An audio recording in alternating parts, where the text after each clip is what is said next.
Assalamualaikum warahmatullahi wabarakatuh. Ayah bunda dan ananda yang dirahmati Allah Subhanahu wa Ta'ala. Kita sebagai manusia diciptakan Allah sebagai makhluk yang paling sempurna. Salah satunya karena dibekali dengan hati. Hati ibarat raja. Sebagaimana raja memerintahkan rakyat dan pasukannya, begitu pula hati. Hati memerintahkan anggota badan kita. Apapun yang dilakukan oleh badan kita, semuanya bergantung dengan isi hati. Imam Al-Ghazali radhiyallahu anhu membagi hati menjadi 3 macam.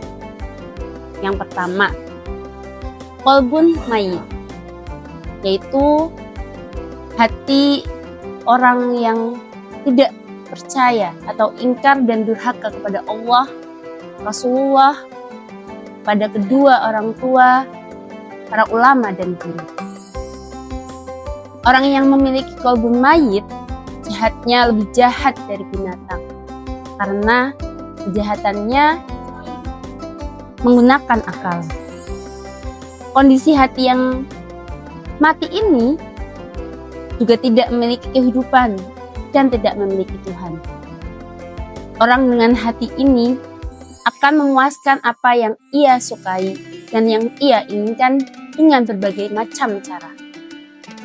Yang kedua adalah qalbun marid atau hati yang sakit, yaitu hati orang yang iri, dengki, kemudian arogan, sombong, ujub, dan lainnya. Dia bisa saja beriman, menyembah kepada Allah, dan percaya bahwa Nabi Muhammad adalah utusan Allah. Namun, ia lebih mementingkan kehendaknya, syahwatnya. Apa yang dikehendaki syahwatnya ia akan ikuti. Tapi penyakit hatinya banyak.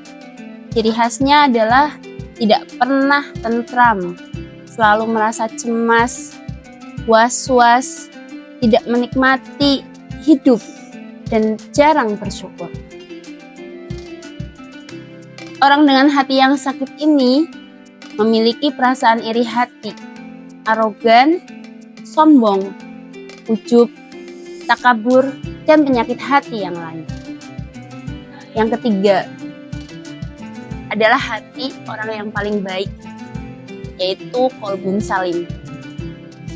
Inilah hati orang yang beriman, ikhlas, dan senantiasa mencintai Allah dan Rasulnya. Inilah orang yang hatinya bersih dan mulia. Orang yang bahagia hidupnya karena tidak ada penyakit di dalam hatinya. Hati yang sehat dan memiliki kesempurnaan serta kekuatan sesuai dengan fungsi sebagaimana Allah menciptakannya. Ayah bunda dan ananda yang dirahmati Allah Subhanahu wa Ta'ala. Penyakit hati merupakan kerusakan bagi yang menimpanya, yang merusak pandangan dan keinginan terhadap kebenaran.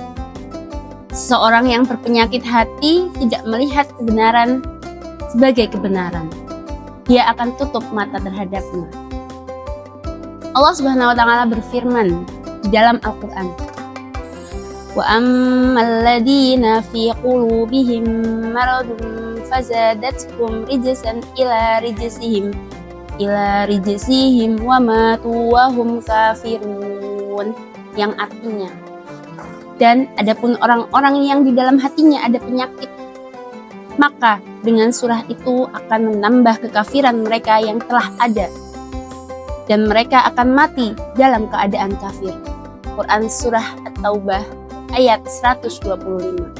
Ayah bunda dan ananda yang dirahmati Allah Subhanahu wa Ta'ala. Mudah-mudahan kita termasuk ke dalam golongan orang-orang yang senantiasa memiliki hati yang bersih. Karena bahagia dan mulia itu adalah qalbun salim. Dan semoga kita senantiasa dijauhkan dari hati yang sakit ataupun hati yang kotor, yang pastinya akan menjauhkan kita dari Allah Subhanahu wa Ta'ala dan Rasul-Nya, dan memalingkan kita dari kebenaran, dan membuat kita menderita di dunia dan akhirat. Wallahu a'lam bishawab. Wassalamualaikum warahmatullahi wabarakatuh.